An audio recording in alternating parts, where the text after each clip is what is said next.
Here is the recap of the first 3 seasons of Euphoria. The main character, named Rue, suffered from a variety of mental health issues even as a child, and her parents forced her to take various medications. As a teenager, she also became addicted to harder illegal substances, and at age 17, nearly died of an overdose, terrifying her younger sister Gia. After leaving rehab, Rue immediately heads to her dealer, Fezco, who, along with his younger brother Ashtray, sells various illegal substances in the neighborhood. Rue picks up some pills and heads to a party thrown by Chris McKay. The host of the party, Chris McKay, hits on his new girlfriend Cassie. Having watched too much pornography, he's too rough with her in bed. Cassie stops him, they talk it all out, and they start a healthy relationship. We're also introduced to another girl named Kat. Being a bit chubby, she's had relationship problems her whole life, and at this party she decides to lose her virginity, which she actually manages to do. We're introduced to a transgender girl named Jules, who recently moved to town and attends the same school as all the other characters in the series. She meets a guy online and agrees to meet him at a hotel, but when she arrives, she discovers that he's much older than he claimed to be in his profile. Jules lies about her age, as she is not yet 18. They sleep together, and the girl goes to that very party. Throughout their relationship, Maddie and Nate have been constantly fighting and making up, acting like complete psychopaths. After yet another fight, Maddie decides to get revenge on Nate, and, at a party, grabs the first guy she sees, a guy named Tyler, and has sex with him in the pool in front of everyone. Enraged, Nate walks into the kitchen and sees a girl he doesn't recognize, who turns out to be Jules. He starts to confront her, but she grabs a knife and chases Nate away. Rue witnesses the scene and introduces herself to Jules, after which they become best friends. Nate returns home after the party, and we learn that his father, Cal, is the very man who slept with Jules. We're told about Nate's past. As a child, he finds a collection of discs containing videos of his father having sex with men. This, along with his harsh upbringing, broke the boy, and he clearly lost his mind, becoming, one might say, a psychopath. The day after the party, Nate asks Maddie about the scene in the pool, and she lies to him, saying she doesn't remember it because she was drunk, and apparently that guy, whose name I'll remind you, is Tyler, took advantage of her. Nate finds him and beats him up really badly. Nate also tells him that he won't be able to press charges against him, since Maddie is a teenager, and Nate can report Tyler to the police, as he has the video of this scene with him in the pool. Rue's mother suspects that her daughter may still be using illegal substances and occasionally demands that Rue take a urine test. At one point, Rue isn't prepared for this and has to ask her childhood friend Lexi to provide a urine sample for her. Soon after, Rue treats Lexi very harshly, and Lexi confronts her about it. After that, Rue admits she wasn't being a good friend, and the girls make up. We also learn that Rue's father died of cancer in the past, and this hit her very hard since she and her father had a very close relationship. Kat finds out that the guy she had sex with at a party filmed it and posted the video online. At first, she wants him to delete the video, but she soon realizes that some people find her attractive and decides to become a webcam model. She finds wealthy men who pay her in Bitcoin and humiliates them, at their own request, which Kat absolutely loves. On top of that, she loosens up and starts dressing however she wants. Also, at school, Kat meets a guy named Ethan, who is practically the only normal guy among all the characters in the series. Soon, a relationship even begins to develop between them, but Kat mistakenly gets jealous of him over some girl and harshly rejects him. Jewel meets yet another guy online and starts developing intense feelings for him. She texts him day and night, and even sends him nude photos of herself. He does the same, even though Jewel hasn't seen his face. It turns out that this guy is Nate, and he's playing some kind of game. We also see that Rue is starting to fall in love with Jules and is jealous of the guy she's messaging. Rue goes to her dealer for another fix and accidentally witnesses Fezco doing business with his supplier, nicknamed Mouse. Being a very dangerous gangster, Mouse essentially forces Rue to try a very hard substance, after which the girl has to be pumped out. Worried about her friend, Jules tells Rue that she'll stop talking to her if she doesn't quit taking stuff. Rue promises to quit, but secretly continues to feed her addiction. At a Narcotics Anonymous meeting, she tells everyone she's been clean for 2 months, but a guy named Ali notices she's lying and offers to be her sponsor. After a while, she can't resist and kisses Jules, but Jules is just confused and Rue runs away, trying once again to escape reality. Fezco rejects her, saying he's worried about her health, and in desperation she calls Ali, telling him she's ready to quit. After that, she stays clean for a long time. Maddie finds photos of guys on Nate's phone and tells her friends about it. Soon after, at the carnival, she causes another scene, and Nate, losing his temper, chokes Maddie, leaving marks on her neck. The girl asks Nate about the photos of naked guys on his phone, and he tells her the reason, but I'll tell you about that a little later. We see Jules's past. When she was still a child, her parents sent her to a treatment center because of her gender uncertainty and because she was self-harming. However, this didn't help Jules, and when she became a teenager, she started hormone therapy to look more like a girl. In the present day, Rue asks Jules to forget about that kiss, and together they head to the carnival. There, Jules spots the man she slept with, and Rue tells her who Cal really is. That evening, she runs into him, and Cal begs her not to tell anyone they slept together, as it would ruin his life. However, she tells him she has no intention of telling anyone about it. Later, the same guy from the text messages asks Jules to meet up, and she finds out it's Nate. It turns out he orchestrated the whole thing to blackmail her. Basically, she sent him nude photos of herself while she was a teenager, which is illegal in their state. Nate demands that Jules never go near his father again and never tell anyone about their relationship, or else he'll report her to the police. So he needed the photos of naked guys to trick Jules and gain her trust. Upset, Jules goes to Rue, and they spend the night together kissing. Also, going back a bit, at that carnival, McKay and Cassie argue because McKay is ashamed of her, but they soon make up. Meanwhile, Rue finds her sister Gia high on weed and scolds the girl. Maddie notices bruises on her neck but doesn't want anyone to find out. However, because of the substances she took earlier, she faints at school, and her teachers discover the bruises. Nate and Maddie deny that he did it, but the girl's mother files charges against Nate, and he is arrested. After that, everyone turns their backs on Nate's family. The couple never stops loving each other and secretly meets at a hotel. Soon, Nate goes to Tyler and threatens him into confessing to the police that he was the one who left the bruises on Maddie's neck. Since the sentence for causing bodily harm is shorter than for seducing minors, he agrees. Nate also blackmails Jules and forces her to testify to the police that she saw Tyler choking Maddie. After that, all charges against Nate are dropped. McKay, a successful high school soccer player, heads off to college. One night in the dorm, while he was with Cassie, some classmates burst into their room and humiliated him, causing McKay to break down in tears. When Cassie gets home, she discovers she's pregnant and tells her boyfriend, who convinces her to get an abortion. Rue starts experiencing depression with manic episodes. She finds out that the guy Jules was chatting with online is Nate, and that something happened between them, which is why her friend has been acting so strangely. She asks Fezco to intimidate Nate, which he does, but the reckless Nate calls the police and reports that Fezco is a dealer. The brothers have to get rid of everything they have, but they need to pay a large sum to their supplier, Mouse, soon. Fezco follows him at night and finds a supplier further up the chain, whom he decides to rob. But something goes wrong, and he has to take the money from him by force. Fezco manages to return the money to Mouse, but Mouse figures out that he got it by force and didn't sell the goods. Nate is having trouble getting an erection, and Maddie accuses him of being gay. He gets angry at his girlfriend, and they get into a fight.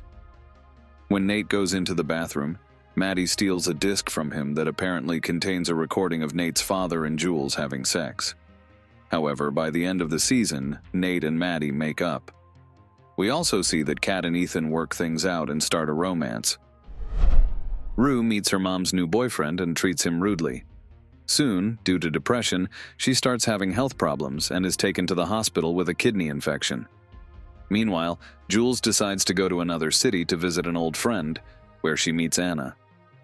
They sleep with each other, and Jules imagines herself as either Nate or Rue.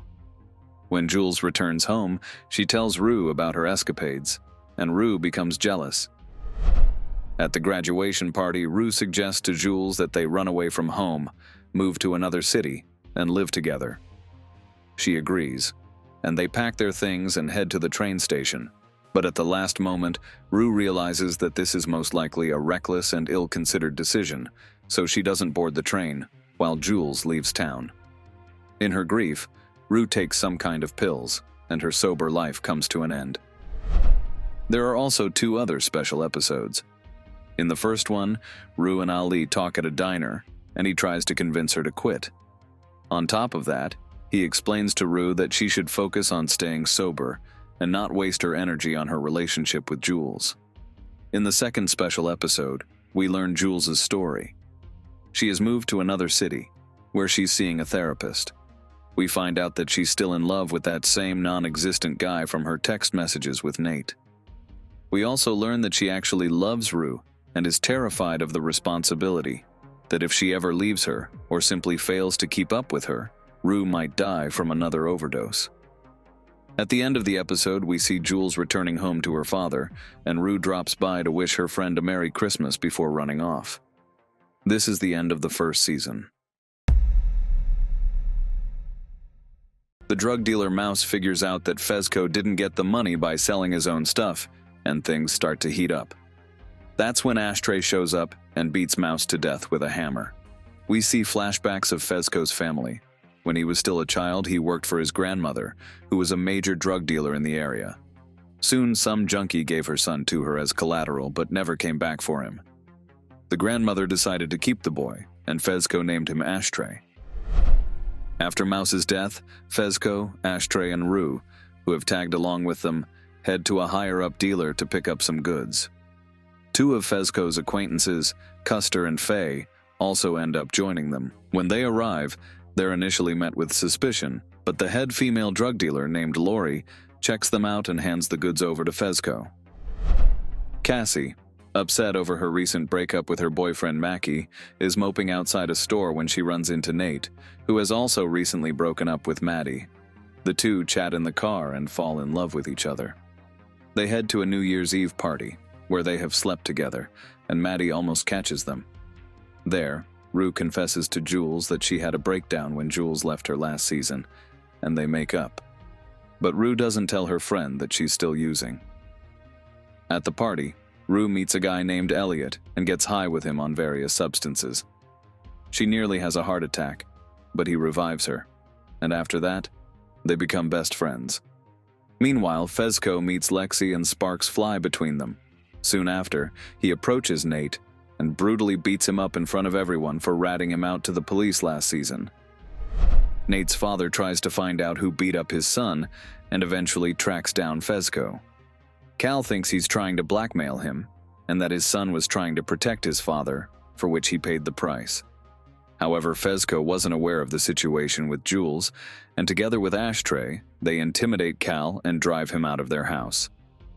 Soon after, Cal meets with his son, and Nate tells him that he knows everything and has seen the video with Jules. We learn about Cal's past. As a teenager, he was already questioning his sexuality and wanted to run away with his best friend, with whom he was in a secret relationship. But suddenly, his current girlfriend turns out to be pregnant, and this essentially ruins his life. In the present day, Cal decides to come clean with his family. He shows up home drunk, tells his wife and children everything, and then leaves, feeling better. Meanwhile, Cassie continues to date Nate, even though she feels guilty because Maddie still loves him. By the way, Maddie works as a nanny for a wealthy family, where she constantly dresses up in the owner's clothes while she's away. By the end of the season, the woman most likely notices this and gives the girl one of her expensive outfits. We also see that Kat breaks up with Ethan because he's too nice, and she needs a confident alpha male. Faye, a friend of Fezco's acquaintance Castor, moves in with Fezco because the cops are looking for her. Fezco continues to see Lexi, and they begin to develop feelings for each other. She tells him that she plans to put on a play at school in which she'll talk about her life, since she's always lived in the shadow of her sister Cassie and wants to express herself in this way. Rue continues to hang out with Elliot and introduces him to Jules, who is initially jealous of her friend, but then the three of them hang out together. Jules has no idea that they're using anything. Soon, Jules and Elliot get close behind Rue's back and sleep together. The guy admits that their friend is still using, and this shocks Jules. Meanwhile, Rue comes up with a plan to get a lot of stuff for free. She goes to the dealer Lori and asks her for stuff on credit, promising to sell them at school and pay her back with interest. Lori gives her a whole suitcase full of various substances and tells her that if she doesn't pay her back, she'll sell her into slavery. Rue goes to meet Ali and, high on drugs, insults him, causing them to get into a fight. Jules tells Rue's mother that Rue had a breakdown, and they throw out that very suitcase. Rue has a hysterical fit, both because she's going through withdrawal and because she realizes she owes Lori a huge amount of money. She finds out that Jules and Elliot ratted her out and breaks up with them. Her mom wants to send her to a rehab clinic, but Rue runs away and goes to her friend's house, Lexi and Cassie. Of course, they see the state she's in and call her mother. Cornered, Rue reveals that Cassie is secretly seeing Nate, since she saw them together that night, and in the chaos, she runs away from the house. Maddie is shocked that Cassie was seeing her ex-boyfriend behind her back. Meanwhile, Rue sinks deeper and deeper. First, she tries to steal medicine from Fezco's bedridden grandmother, but he kicks her out. Then she decides to rob a couple's house. The police chase after her, but she manages to escape with the valuables. The girl goes to Lori and gives her the loot to pay off her debt. Lori sees that she's going through withdrawal and offers her a strong substance intravenously. Rue agrees, and then the woman hints that the girl can work it off by prostituting herself. The next morning, she realizes what kind of situation she's gotten herself into, runs away from that hellish place, and returns home. After a while, Rue makes progress in getting through the first few days of withdrawal. She makes up with Ali, and they have dinner together. Afterward, the girl finally decides to quit, and her mother announces that she will now focus more on her second daughter, Gia. Rue also forgives Elliot, but they both realize they have a bad influence on each other and decide not to hang out together anymore. Plus, she admits that her friends probably saved her life. Meanwhile, Nate realizes that Maddie has a disc containing footage of his father sleeping with Jules. He fears that out of hatred for him, Maddie will release the video. He grabs a gun, sneaks into her house, and, threatening her, takes the disc. He then gives it to Jules and confesses to her that he wasn't actually lying in those messages and truly had feelings for her. Soon after, she destroys the disc. Meanwhile, Cassie is starting to lose her mind because everyone is accusing her of betraying her best friend, but Nate offers to let her stay with him, and she agrees. Custer tells his girlfriend, Faye, that he had to cooperate with the police and needs proof that Fezco and Ashtray killed Mouse. Soon after, Custer shows up at their place and tries to record the two men's confession on his phone. Ashtray kills the guy, and Fezco realizes the cops are about to burst in. He wants to take all the blame, but Ashtray, who's gone berserk, starts shooting at the police, for which he gets a bullet in the head, and the wounded Fezco is arrested. Lexi's play begins, in which she essentially recaps the entire series in a comedic style. All the characters realize the play is about them, and some of them get angry at Lexi. Nate, seeing how he's been portrayed, breaks up with Cassie and walks out. However, the performance turns out to be very good, and all the students are thrilled. Soon, Cassie can't take it anymore. She storms onto the stage and starts throwing a tantrum. Maddie also stands up, and a fight breaks out. The students are in shock, but Lexi calms everyone down and finishes the play to thunderous applause. Nate goes to see his father and tells him that he suffered psychological trauma as a child after discovering his video collection. He decides to turn Cal into the police and hands them a flash drive containing the videos, after which the old man is arrested. Meanwhile, in the bathroom, Cassie and Maddie talk about Nate and seem to make up. After the play, Jules sits down next to Rue and tells her she still loves her. In response, Rue kisses her on the forehead, smiles, and walks away. This is the end of the second season. 5 years have passed since the events of the previous season. The main characters have graduated from high school and entered adulthood, but they still keep in touch from time to time. Rue was kicked out of her home and was barely getting by with a low-paying job, but Lori soon found her. Rue owes her a huge amount of money, and the only way she can pay it back is by working for Lori. Now Rue is involved in smuggling illegal substances across the border with Mexico. She does this by swallowing huge pellets filled with banned substances under the supervision of cartels. After a while, she brings Faye into the business, the same girl from the previous season who used to live with Fesco. One day, while Rue was transporting a large shipment, her car got stuck on a fence and she had to walk. She stumbled upon a religious family who fed her and let her stay the night. After this encounter, Rue began to think about changing her life. She tells Allie about it, and he advises her to start reading the Bible. That same evening, Lori sends her with drugs to a party at the mansion of Alamo, the owner of a chain of strip clubs. Rue talks with him and realizes she wants to work for him as a club administrator, but since she owes Lori a lot of money, she can't leave her. Suddenly, one of the girls dies of an overdose. It turns out that another substance was accidentally mixed into the batch Rue brought. Alamo realizes that Rue isn't to blame for this, but decides to test her and puts her through a trial. She passes it with flying colors, after which Alamo decides to take a chance and hire her. He calls Lori and tells her that as compensation for the death of his stripper, he's going to take Rue for himself. Lori calls him a pig and hangs up. When Jules finished school, she moved to Los Angeles and enrolled in art school. She had no money, so she became an escort for wealthy men. One day, she met a married plastic surgeon who wanted Jules to be his alone. He rented her an expensive apartment and provided her with everything she needed. So Jules was able to spend her days painting and basking in luxury. Rue decides to visit her old friend, with whom she is still in love. Feelings flare up between them, and they sleep together. However, the plastic surgeon finds Rue's underwear and thinks they belong to her lover. He gives Jules a final warning. This causes her to have a quarrel with her friend, and she no longer wants to see Rue.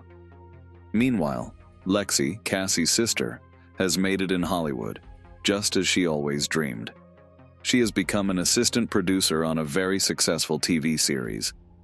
One day, she is asked to find an artist to create props for the shoot. Lexi remembers Jules and offers her a great opportunity. She paints a rather unconventional picture, and the producer asks her to make something less provocative. Jules is offended by this and leaves. In doing so, she really puts Lexi in a bad light, which nearly gets her fired. After high school, Nate and Cassie stayed together and are now planning to get married. Nate has taken over his father's construction company, but lately things have been going terribly wrong, and money is tight, even though they live a lavish lifestyle. Cassie dreams of the perfect wedding and demands that her future husband buy very expensive flowers. Nate refuses, so Cassie decides to buy them herself.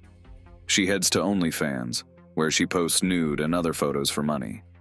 Nate doesn't like this, and he gets even deeper into debt to pay for the flowers, just so Cassie won't do something like that. It turns out he already owes a huge amount of money to a very dangerous gangster named Naz.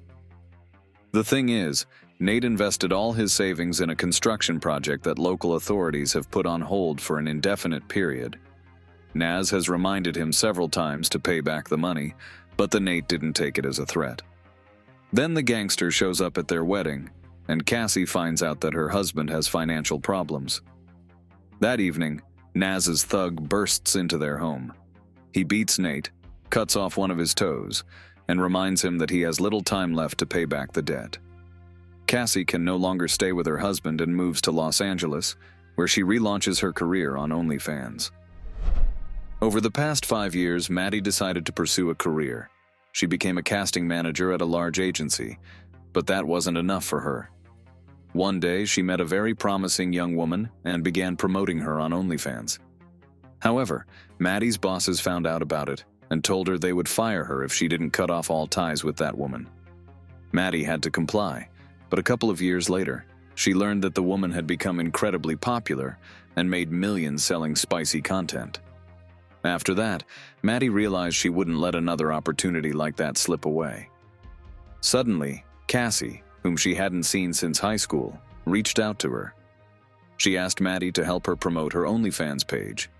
Maddie saw that Cassie was a real gold mine, so she agreed, and little by little, the girl started gaining popularity.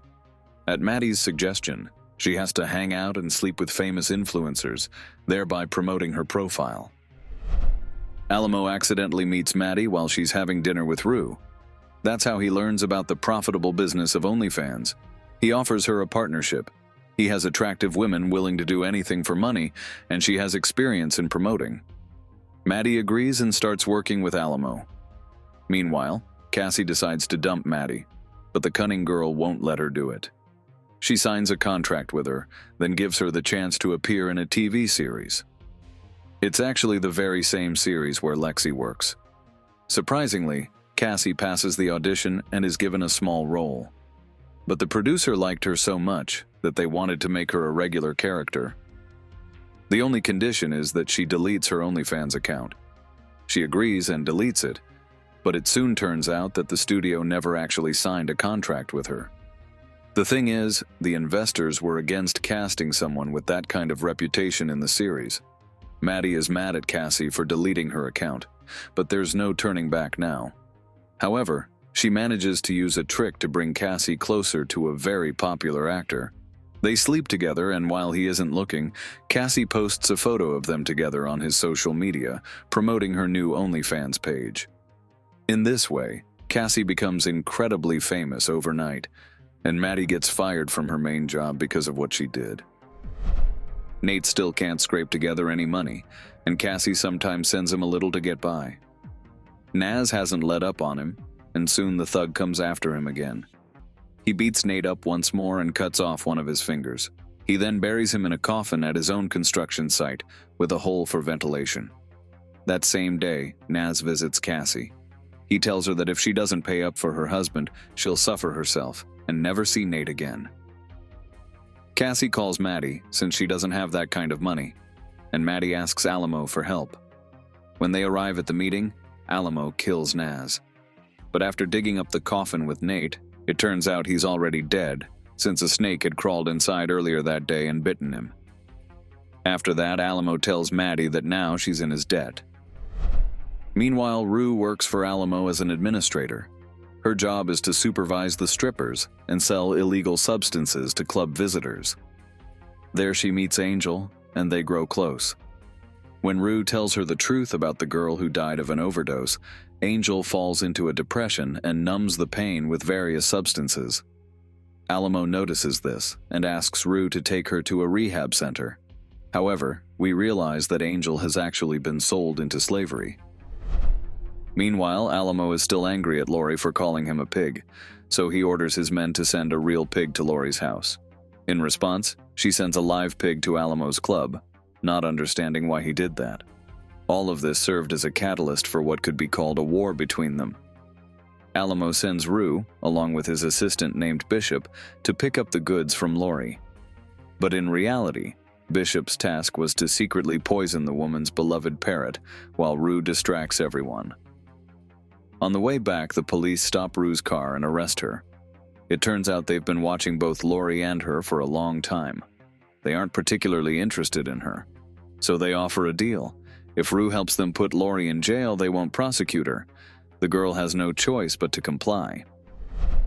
A group of masked men burst into the strip club and forced the manager to open the safe. In the video footage, Rue spots the female driver with full lips. She realizes it's Faye and explains that she works for Lori. Alamo suspects that Rue is somehow involved and tests her again using his own unique method. After that, he gives her a chance to make things right. According to the plan, she has to somehow sneak into Laurie's house and retrieve what was stolen from the strip club. Fortunately, Faye agrees to help her with this, since Rue is, after all, her friend. To pull this off, Alamo meets with Laurie and pretends he wants to settle things. I won't go into details, just know that together they plan to smuggle a huge shipment of illegal substances across the border, and then Laurie will give him the stolen goods. But in reality, Alamo wants to dump her, keep the contraband for himself, while Rue retrieves the stolen goods for him. The cops are eavesdropping on all of this through Rue's phone, so they're preparing to arrest everyone. Rue goes to Laurie's house and pretends she wants to come back. The locals accept her, but in reality they plan to kill her after the job is done, for having left them once. That night, Rue and Faye open the safe, but there's no money inside, only documents belonging to the girls of Alamo. By the way, this confirms once again that Alamo was involved in human trafficking. Faye realizes that Rue has taken advantage of her and wakes everyone up in the house. Rue manages to escape from Laurie's place, but she's badly beaten up in the process. When she reaches Alamo, he thanks her for her work and gives her his painkillers to ease her pain. In reality, he's figured out through indirect clues that Rue is a rat, so he's changed his smuggling plan. He quietly takes all the goods for himself, and when the empty truck arrives at Laurie's house, the cops swarm the place. They arrest everyone there, but Laurie refuses to give up and takes her own life. We also see that Faye and her boyfriend manage to escape. A beat-up Rue goes to Allie's place to crash for the night and takes some of Alamo's painkillers. However, it turns out to be a completely different substance, and she dies of an overdose. A couple of months pass. Lexi gets the chance to work on her own project in Hollywood. Cassie and Maddie start their own company, so to speak, helping other girls become successful on OnlyFans. Jules is still living in a luxurious apartment and sleeping with a plastic surgeon. Meanwhile, Maddie heads to Alamo with another cut of the profits, even though she despises him. There, the man proposes to her. But just then, Allie bursts into the club, determined to avenge Rue. Alamo offers him a fair duel, but then breaks the rules himself. It turns out that his right-hand man, Bishop, has unloaded his gun, so Allie kills the gangster without any trouble. A short time later, he arrives at the very farm from the beginning of the season where Rue spent the night. He tells them about her fate and prays with them. This is the end of the 3rd season. Don't forget to subscribe to the channel and click the like button. Thanks for watching. Goodbye.